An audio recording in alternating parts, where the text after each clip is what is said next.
Sergio Suárez is a Mexican-born, Atlanta-based artist whose practice spans printmaking, sculpture, painting, and installation. His work explores how materiality and semibiotics influences notions of the body, metaphysics, and various cosmovisions. Am Canil, our moderator, was born in Aurora, Illinois, and has called Metro Atlanta home for the past 26 years. He studied visual media at the Savannah College of Art and Design before shifting his focus to anthropology and journalism at the University of West Georgia. His work bridges the humanities and STEM fields, and he is currently contributes to both archaeology and biological anthropology labs. And with that, I'm going to hand it over to Sergio. Hey, thank you so much.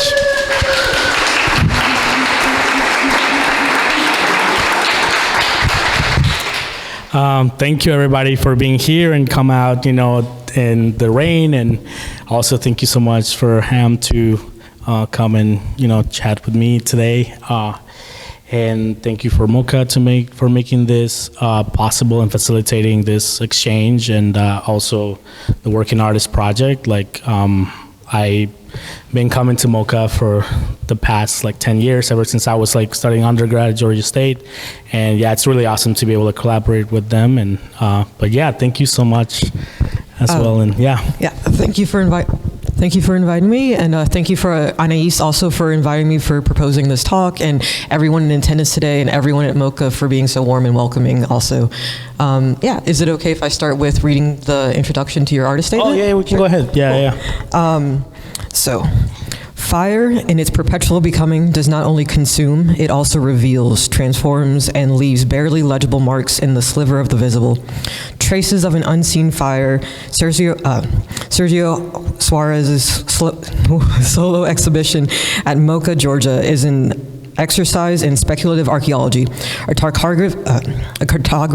of the sacred that seeps through layers of time, matter, and language, where printmaking, ceramics, and cosmological imagery intertwine to question the possible futures buried within the present.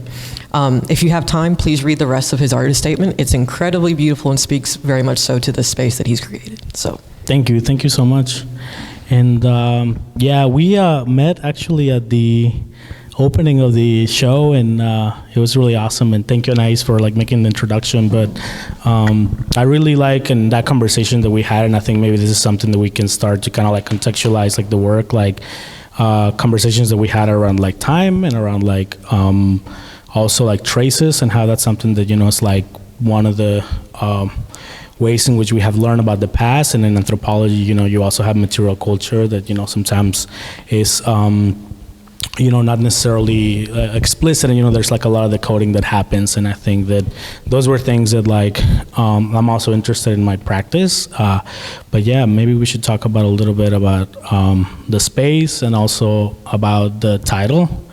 So, Traces of an Unseen Fire kind of came into me as this meditation of how information is porous and permeable, and how in order for us to capture things that can feel ineffable, or also light, things like language, things like ideas, we always as humans try to crystallize them in a way, matter, which is something that is more stable and has a presence. And I think that's something that when we start talking, we were talking about particularly ceramics, right? How fire is present in the process of making ceramics, and the vitrification of something that is a dance between water and soil, and then it's able to be locked through these kind of extreme processes that also feel a little bit alchemical. And but yeah, do you want to chat about a little bit of that in relation to what you're thinking about? So when I first came to your show, it reminded me a lot of my personal work in a lot of STEM fields, and also in work that I've done at SCAD when it comes to printmaking and things like that. The sort of reductive and impermeable nature, and the futility of trying to grab an instance of time that many people try to understand through anthropological study. So My experience in archaeology is working at a lab currently as a student lab assistant, and then also doing field work at an archaeological site where artifacts were found on the campus of University of West Georgia, small lithic artifacts. And then one of our summer classes was to engage in that archaeological practice in terms of digging, excavating, recording, analyzing, and also handling those artifacts. And if anything, in the few archaeological classes I've taken so far, it's that practice reminded me of inhabiting the space in a very similar way, even in their sculptures and how they sort of mimic or feel like the sort of placement of artifacts in strata, and that sort of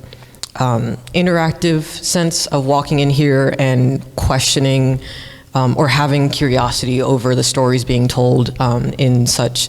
large picture planes, and then also in how you've arranged all of your compositions. So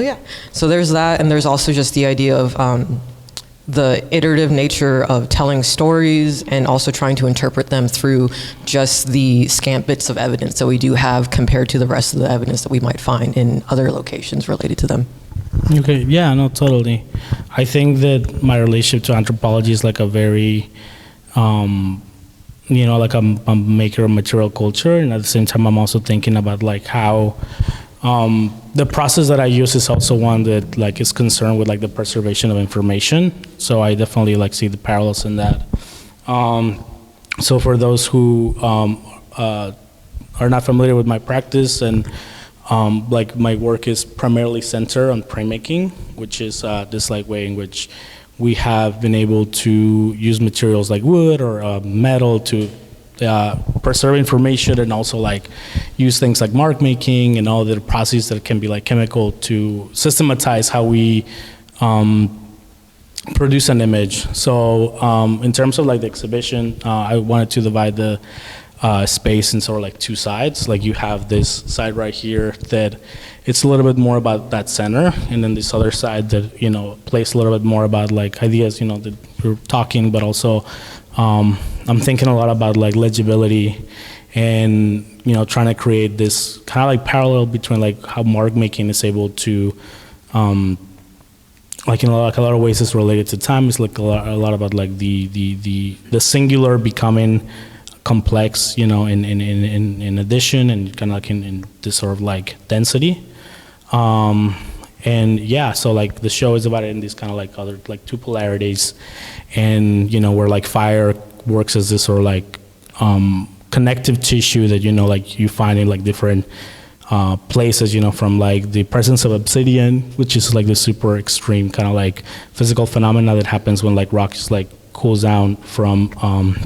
being like magma and a volcano, to then like ceramics, as well as like these sort of like other more poetic sort of ways to think about fire, like even like this kind of like vibrant red color. But yeah. So I had another question also, in terms of your process and why you decided to exhibit your matrices instead of the final prints. You showed me the final prints in your studios, and they're also very beautiful, but you very specifically decided to show your woodblock matrices? Yeah. No, totally. I mean, I think that for me it's really important to make visible like the time in the space, and also like condense a lot of time in a site. To me, like they also like highlight like labor in a weird way, or not in a weird way, but like in like a way where like you kind of understand that like each mark is like singular, and again it kind of has like to do with even like this way of like now notions that like we have about like physics and like matter, where like there's like this singular small particle that like starts accruing, and its structure creates different elements, and just kind of like having that as an echo. Like I grew up in Mexico, and then one of my backgrounds as well is I wanted to study aerodynamics over there, and I think that like a lot of the work that I do still kind of tries to code a lot of those ideas that are related to like metaphysics, but also are related to like like our notions of like what gravity is, like what how time works in space, and like the solidity of time or entanglement, or like all these like kind of like principles that like in like a lot of ways like change the way that we perceive like what's like real, but also like informs like our understanding of like this invisible thing that it's could be like a place that we can situate something like the mind or like the spirit, and then then there's these other ways in which we have kind of like created these vessels to contain narratives and stories, and I think a lot of that stuff it's present here, and we have talked a lot about how that is something that it's been done throughout time so many different times, so in like a lot of ways it also feels like this expression that sort of like breathes, and that like in like a lot of ways also like shows you that like not a lot of narratives are stable, and they change over time, and I think that's something like really important to remember, especially like in a time where like we feel like, maybe like there's this force that like is trying to, center things around like one particular type of vision of the world, Yeah, I think we talked about it specifically in terms of ancient or ancestral star charts, in terms of like examining how the stars since when those star charts were made and then discovered have actually shifted, and then how that sort of influenced cosmological sort of understanding, knowledge, and then whatever sort of ancestral knowledge is later inherited that also influenced linguistic sort of perceptions and modes of existence that can only be generationally, I suppose, imparted. This piece especially sort of like shows not just that, but also your interest in aeronautics. Totally. I can talk about this one as well. Like, I think, this one is like a really personal piece for me. It's a print from a wood carving, and it's 3 different panels, and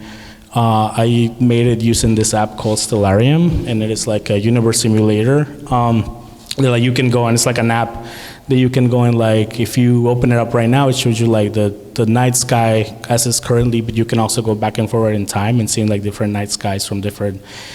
time periods. It's almost like, like this, like a simulator. But, so this one was like a particular like personal date that I wanted to kind of like highlight and like put in the context of this altarpiece. For me, like that's something about like this information and this particular date being something that connects me with my relationship to like spirituality, and like also my relationship to ancestry, which is like something that for me is like really immediate, and like talks both like about family, but also like both about like, like this sort of like being okay with that unknown, being okay with, like that shapelessness, and I think that for me feels like definitely like an extension of those works over there that feel like are more like about the body, containing that time, containing that sort of like, again, like presence, that then over here, just kind of like goes back into this like totality. For me, it was really important to have like this red also to be part of like the storytelling of the show, and even though if it's not like this like super explicit thing, like I wanted to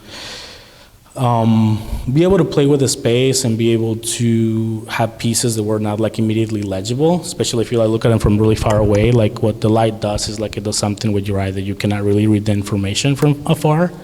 It is also just like mark making that, it's like there's no color, there's no anything. They almost feel like a substrate, and that's something that I'm also been like really interested in my practice, especially as like, I'm thinking about like the matrices, which is what like the wood blocks are called in like technically like in printmaking. But yeah, and then also like I'm trying to distill like a lot of information, like kind of how we talked about like these other ways in which like we have created meaning with either like objects, and that can feel like language, but also like it can be like a coded way to think about like like an altar or something like that. Like that particular piece in that other side of the room, the one with the square, it makes a reference to this like bodies of water that they used to use like in pre-Columbian Mexico to do like observations of the universe. So like they would have either like an obsidian mirror in like an open space, and then like the 3-dimensional sky would be projected in this 2-dimensional space, and depending on how light would come in and out of that sort of like edge, like they could like read, like those sort of like differences and systematize, like you said, like the stars and stuff like that. So a lot of your work, or the entirety of your exhibit, actually focuses on shifting ontologies, time, space, narratives in terms of like our understandings of the people, histories, and universe around us. One piece this piece actually grabbed my attention the second time I came to your gallery because it was shifted in a different orientation than I saw it initially in your opening. Can you tell me about that sort of shift, the intentional shift behind it, or incidental shift? Oh, totally. Yeah. So like this piece right here is a series of tiles, and it's also like a modular piece. Like it started by, I wanted to create this, again, like more poetic experience, especially as like I'm thinking about like, this water, which is like, this like shapeless thing that like actually takes the shape of whatever it contains it. And I kind of like think about that as a reference to like the body and, like a spirit or sort of like relationship. But then, every time I think that like I think about ceramics, like the idea of the vessel like comes into mind. So in like a lot of ways, this was almost like a vessel that, I could like spill, like I could create this kind of like topographical area. And I started with a grid like at the beginning of the opening, and then later on it shifted into like a body of water that is no longer here, that is some sort of like kind of like not necessarily like a self-portrait, but like this idea of this geographical place that I'm connected with, and which is Mexico City. And then I don't know if a lot of people know about this, but like before the Spanish conquest, like it was actually like a lake, and there was like an island in the middle that was Tenochtitlan. So I referenced that body of water, and it almost kind of felt like making like a low-res 8-bit image with sort of like the tiles, but also like there was something about like the water being still also kind of like, like liquid, and also holding a shape, right? That is like an information and like an image that, like also like it's like a really low res because, it's like gone, and there's also like that sort of like relationship. But yeah, no, it's been really interesting to think about like how whenever I try to do something that is like more poetic, like it also kind of feels like expansive, like I'm excited to maybe like explore this in a different way where like I can, have like a big room of them that then actually that can be sort of like its own piece. So definitely this side of the room is more about that, about like distilling some sort of ideas and taking them into this like spaces that then can open up like other avenues to explore time and to explore like, yeah, like again, that sort of play between like language and materials. And one of the pieces that I think grabbed a lot of people's interest on that opening day was the ceramic piece on the wall over there. Could you elucidate a little bit on that one? Oh yeah, that one is it's called Eye of the Beholder. And actually, like whenever I first started ideating the show, I wanted to kind of like bridge the space between like the figures, which are always kind of like in motion and engaging in one way or another with like themselves, kind of creating this either dance or this sort of like battle. And then that it's like a reference to the pre-Columbian like ball game. And I was like really interested in like how the body would react to like being prompted for play, in a space. And actually, instead of this composition, I was going to make a room that echo the rooms of the woodcuts inside in that side of the room. But then like because of logistics that didn't happen. But I still wanted to make it also like kind of like this other expression of like also fire, being in this space. Like you have in here water, like you have soil.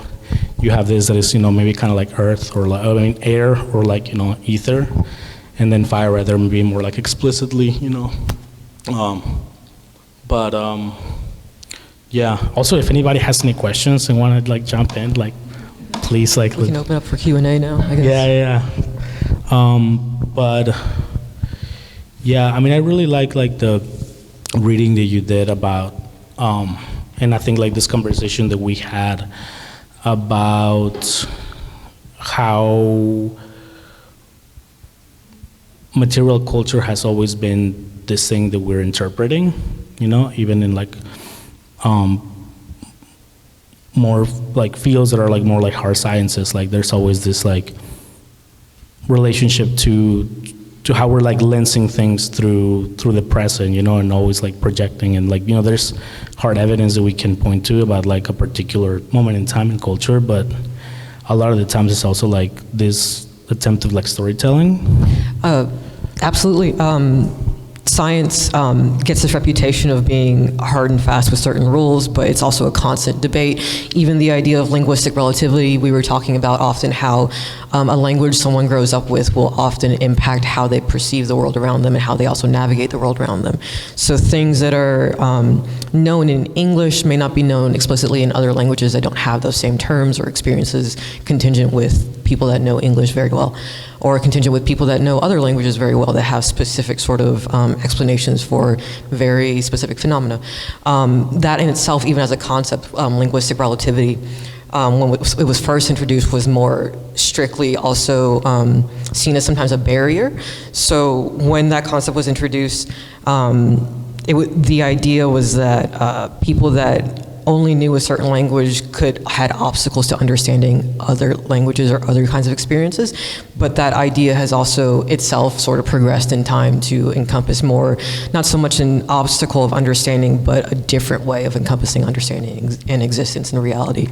So, I think it can be something also like really playful. Like I think it can be something where,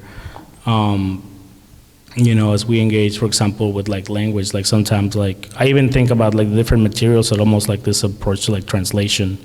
What would happen if like I try to translate like the experience of an image into like a space, or translating like a body and coding it into like a set of objects. And also like a lot of people also talk about like the way in which word loses its meaning when like you translate it, but also like I think there's something that sometimes like it's gained, through that process. It's transformative, just like all the other sort of pieces that require that sort of interaction.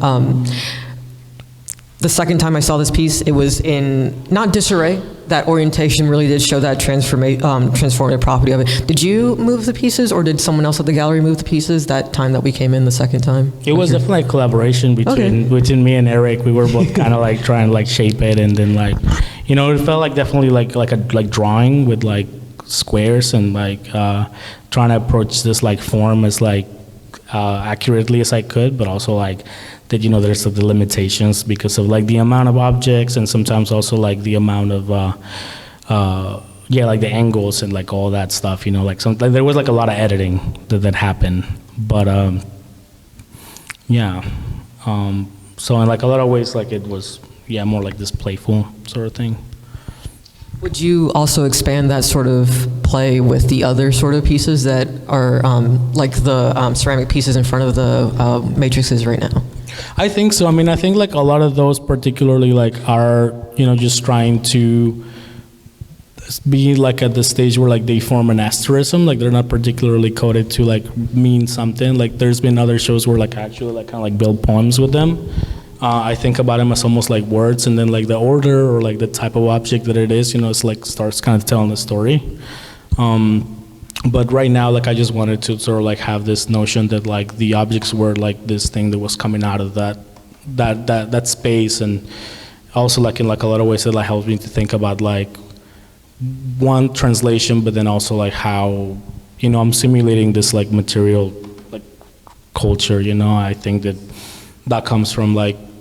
growing up in a space of like friction, growing up, like I think Mexico that like has like a lot of like syncretism, where like also like the recoding of information is like a way of survival, and also for like some things to continue existing even though they're like disguised as like a particular like a different thing. For example, like I think a lot about like how a lot of saints are actually referenced to like pre-Columbian like deities, and like that creates this sort of like in-betweenness and newness, and I think that's something that somebody that is like in between spaces like is super interesting, but and then also like thinking also about a lot about like how as a medium and as a kind of like syntax, like a lot of the work that I do like is concerned with like trying to, or like the reference of that syntax, which is like religious iconography, and I grew up Catholic as well, so then like my first interactions with art were like that sort of like type of painting, like being able to have something that I can kind of like empty out, like I love the aesthetics of the body to kind of like articulate a story, but then being able to like be okay with like empty out that story from this vessel, and then seeing, you know, like what happens when I try to fill it in with something different, you know, something that is, again, like informed by my interest in like all these other notions that also like can feel like a little bit esoteric and mystical, but in reality like are just expressions of like complexity that like in like a lot of ways bypass like our understanding and logic. So then it also kind of like becomes like this like space for like possibility and for freedom to happen, you know, and also kind of how that like allows me to find my own interaction, my own relationship to spirituality, and also hopefully, you know, like that happens, you know, for other people. Open it back up to Q&A. I mean, yeah, sure. Okay. Did anyone have any questions for Q&A?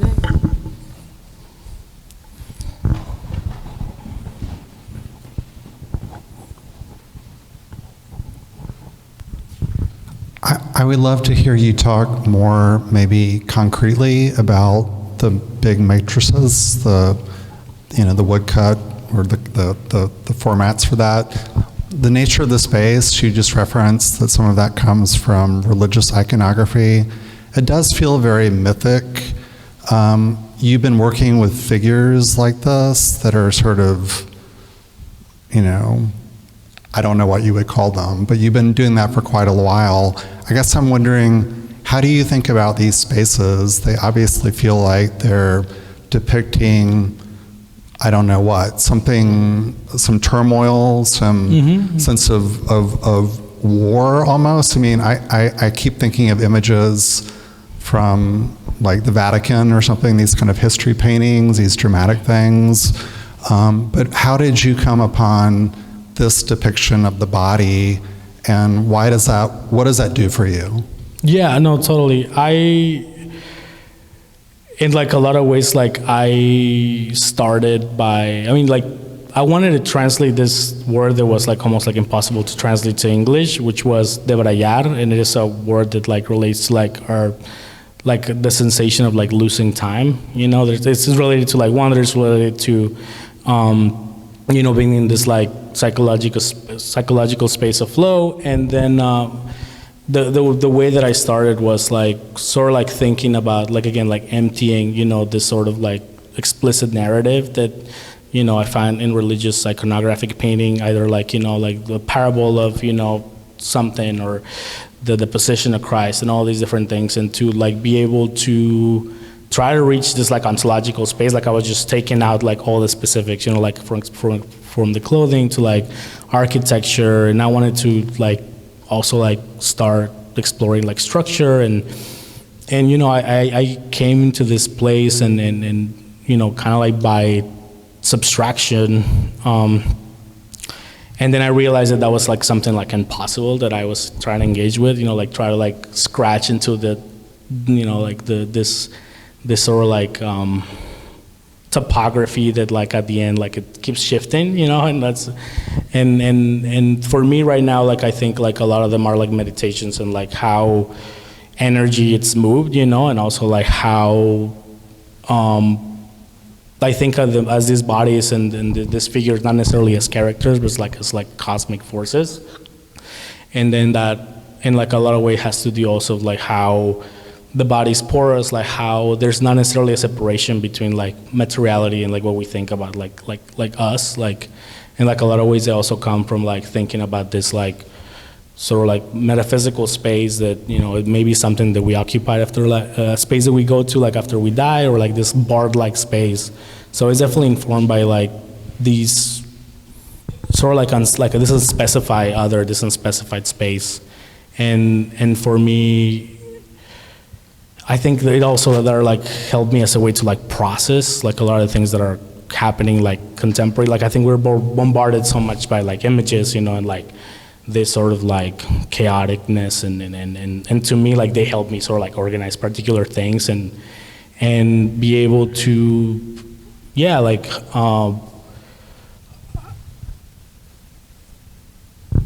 to be able to give it form, you know, to be able to solidify them into these like either narrative or like this images that can, you know, be then later on interpreted as like, oh, like, you know, he was living through 2025 and there was like all this series of relationships that, you know, were also like you know, sometimes like unsurmountable, you know, at least, you know, to me as this one individual person, you know, and I think that I want them to retain a lot about like this sort of like energy and this sort of, like I think a lot about also like material culture from like Latin America and particularly like Mexico, where like I have this notion and this sense of a presence, but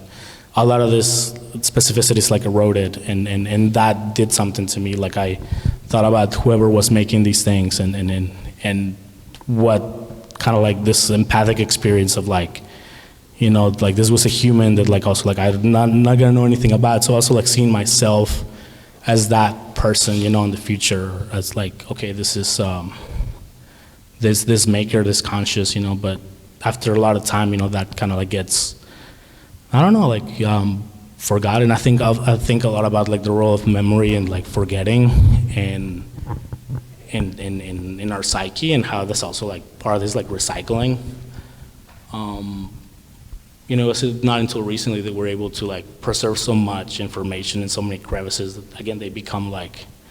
almost like impossible to like digest all at once. So in like a lot of ways, it's, you know, it like helps me to kind of like quiet that down and be able to be in this contemplative space. Yeah. Sergio. Chip.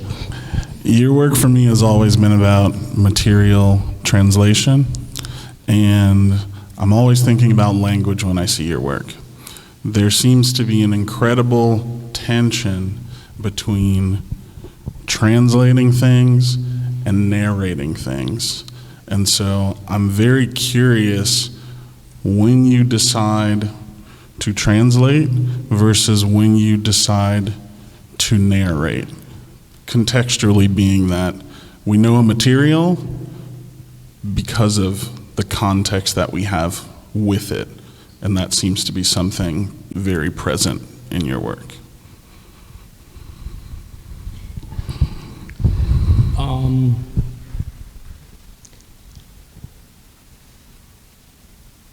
What was the question? I'm like trying to like, no. I got you. When you decide to translate versus when you decide to narrate. Oh, when I decide to translate, when I decide to narrate. I think that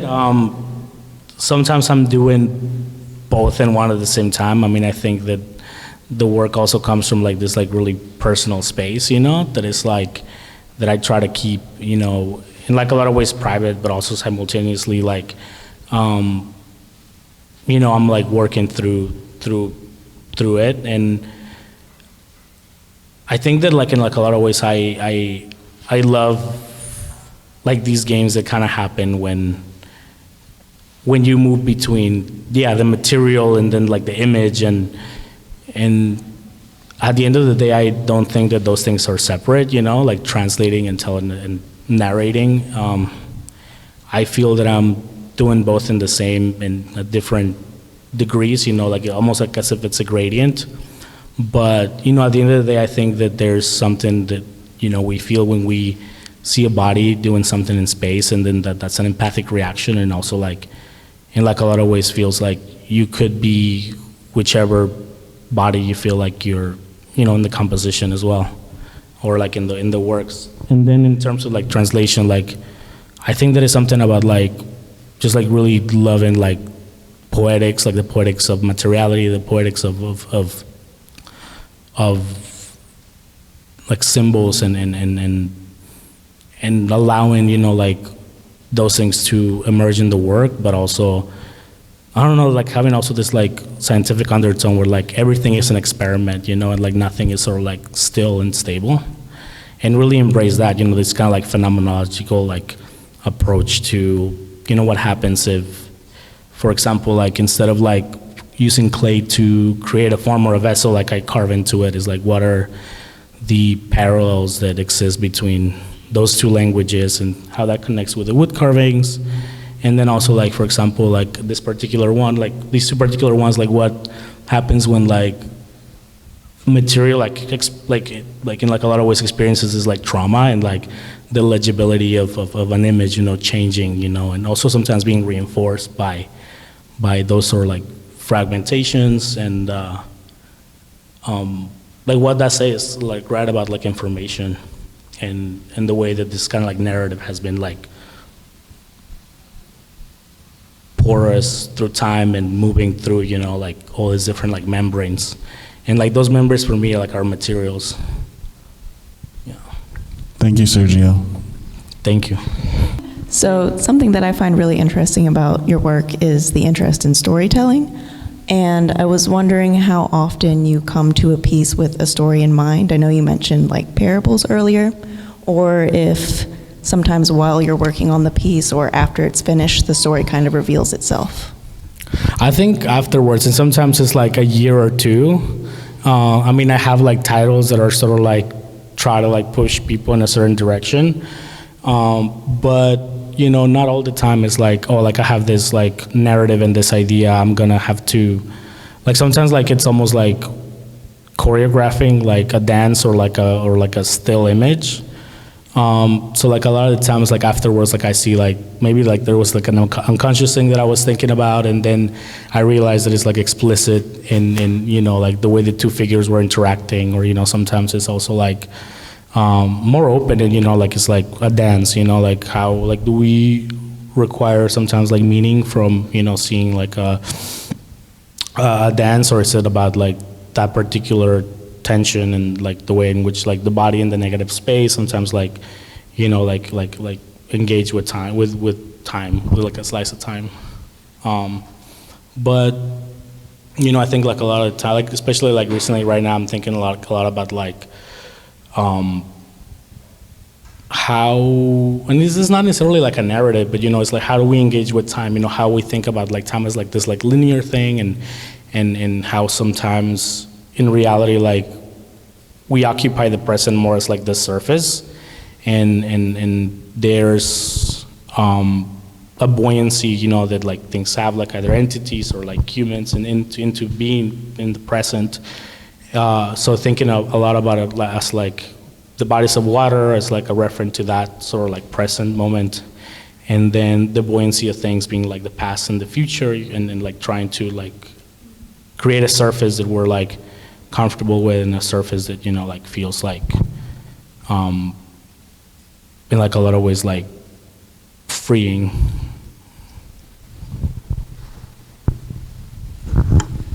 I'd like to go back to these two pieces over here, and can you just talk about creating them and putting them together? In particular, we're all really interested in what are they mounted on? Oh yeah, so that one is, I wanted light to kind of like feel like it was coming out of them, and so they're mounted on wood, and then that wood is painted. But like in like a lot of ways, it was like this process of like repiecing together this image. It was almost like a puzzle, but it also felt like I was like kind of like giving myself like my own task of like kind of like deciphering, this like this thing that I had broken at the same time. With these particular ones, I was thinking a lot about like how a lot of like origin stories and like cosmologies like they deal a lot with like the way in which the elements like either are in friction with the with people, and like that is being like a process of like erosion, or being a process of like water, moving through a landscape. So in like a lot of ways, like I was like allowing those things to kind of happen to the clay, and then clay has memory. So then like in like a lot of ways, like that created these tensions that were broken afterwards. So for me, like that was like kind of like that piece, like how that information like shifts, and changes, and like in like a lot of ways, like also like there's new relationships that are created within those sort of like frictions. But yeah, no, I mean like it's on a piece of wood, and then it was really nice to have it seen in the space, because then like the light from that other side reflects it, and you can see this kind of like slivers, almost like as if like it's like emanating energy. So I've had the really lucky, fortunate experience of being able to be in this space before we opened the museum and after we opened the museum. So I've had a really fun time engaging with all the different pieces. And something that I always think about and something that always comes to mind and something that we've talked about is the idea of sacredness and what that means. Whether sacredness is something remembered or something inherited, or in your case, something reimagined. And I want to know more about how living in the States in the last few years has mapped that or reshaped that for you, along with these pieces. Or along with the experience of creating this for this specific exhibition.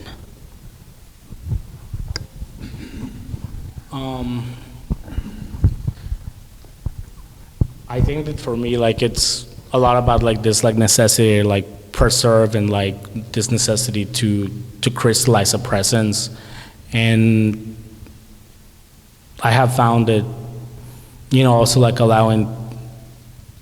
space to, like for like meditation, you know, allowing like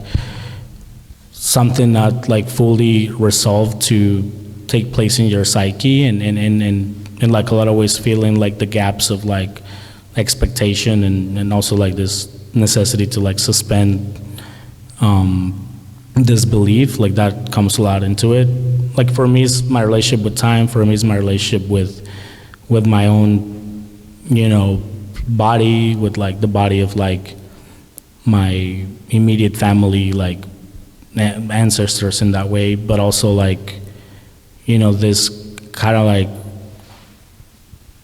relationship with the divine where like I'm not trying to give it shape, you know, even though like in like a lot of ways like I'm trying to make it a,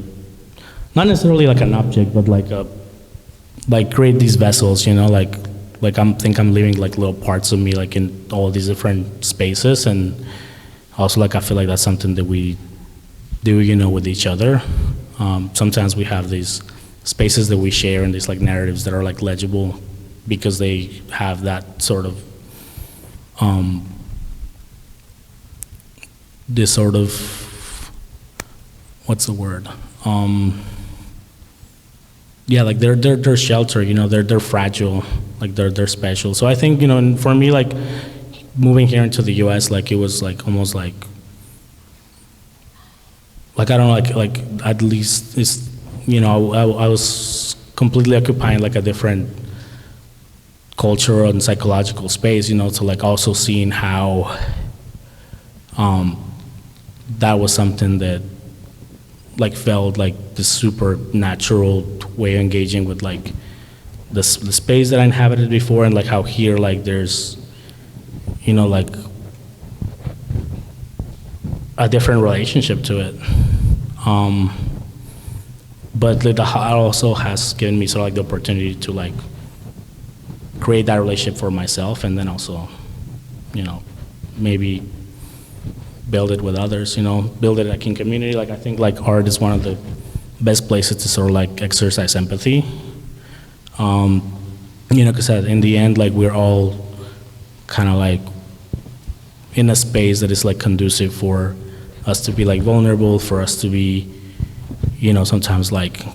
not make sense, sometimes to tell a very particular and like intimate story, and we all make space for each other, you know,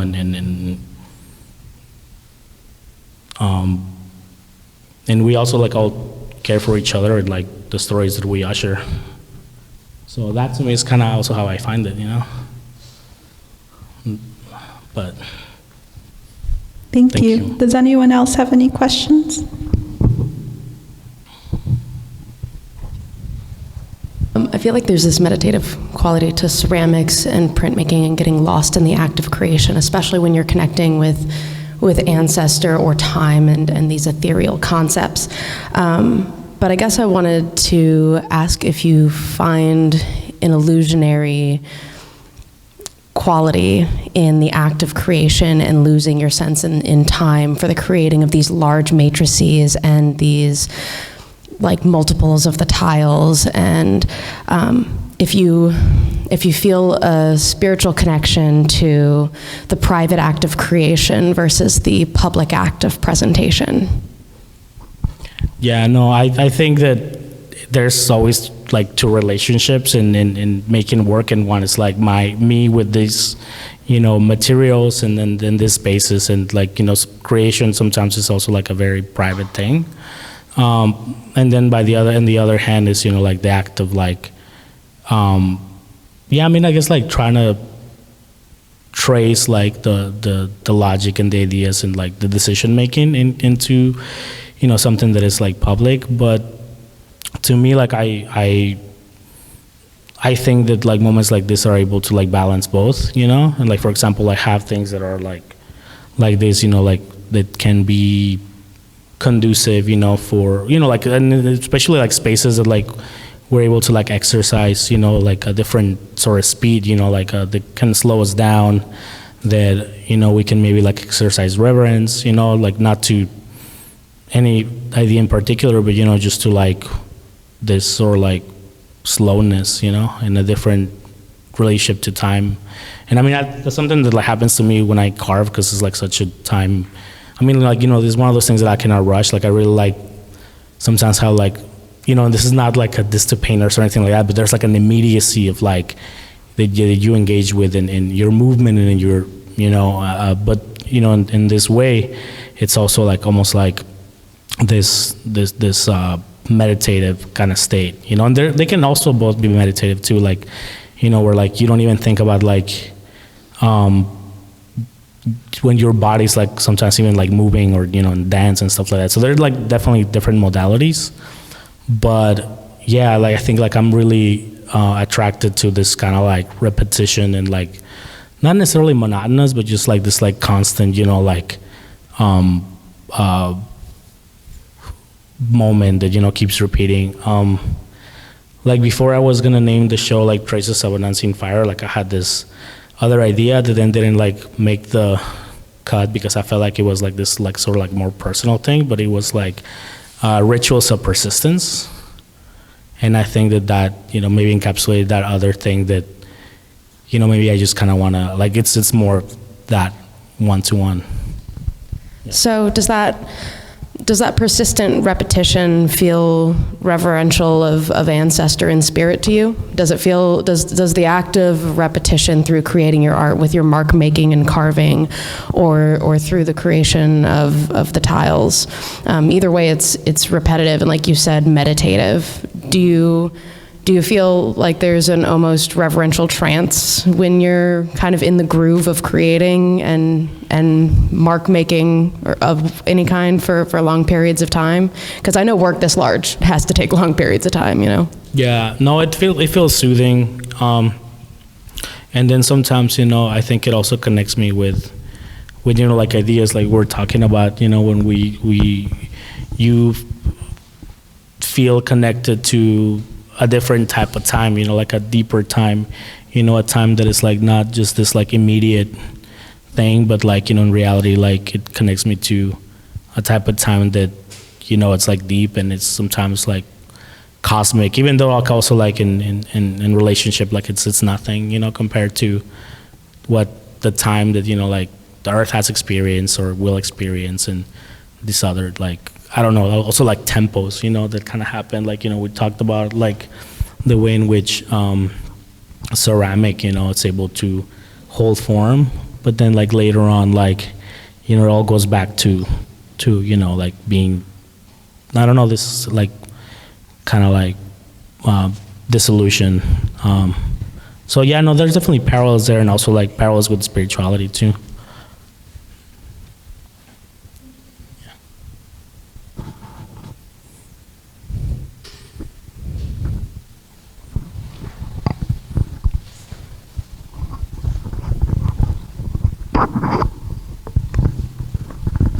So as a person that's always creating, Sergio, what you were like done with the show, you were done, and then you decided to make the chairs you are sitting on. Can you please talk a little bit about that? Yeah, no, it's, I wanted to do something to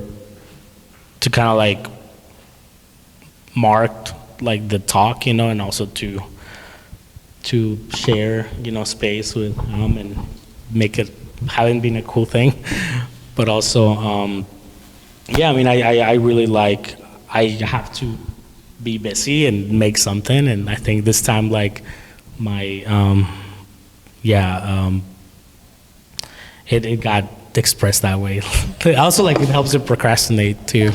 and also not get too stressed out about things like this, like This morning, right? yeah, they still smell a little bit like oil, but yeah, and thank you so much for doing this, and thank you everybody that has come out, and let me know if you have any questions one-to-one, and then or complaints, and like stuff like that, like I'll take them all. But yeah, and thank you again for facilitating this, and MOCA and everybody in here.